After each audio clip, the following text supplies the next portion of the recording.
Tingnan nyo guys, so marunong na siya sumubo. Ay! Hindi ka pa pwede. Hindi ka pa pwede.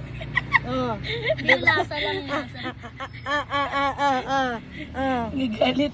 Mga 5 months and a half, pwede ka na, mag-cerelac ka na. Galit na galit, oh, kapit na kapit, oh. Oh. Pahawakan mo, Lining, pahawakan mo lang. Pahawakan mo. Ano? Oh. Gusto mo niya agad. Oh, hawak. Yan. Ito, marunong na siya. Oh, ay! Alam niyo kung may nakuha siya. Alam na niya na pagka mayroon sa kamay, oh. Kamay, mabash ka. Hindi, ba't naman mababash? Alam niyo pa Ready na siya. Ayan. Ayan. Nam niya po. Oh. Naya, ano yan, Naya? Oh, loko. Inaabot na niya sa kamay niya. Sabi niya,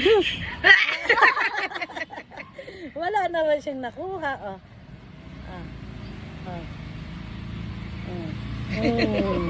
Ayan. Ayan. Ano na siya, guys? Yung ngayon pa lang bukang-buka yung kamay niya. So marunong na siya mag-abot at mag-grip. Ngayon, nasa isip niya pag may hawak siya na pwede na niyang kainin. Mga 5.5 months, i-ano ko na siya nung Cerelac na rice and milk ba yun? Na Cerelac? Or yung Gerber na rice. Yan. Kasi sila, hindi ko na hinintay talaga na 6 months, saka ko sila pinapakain. Hindi.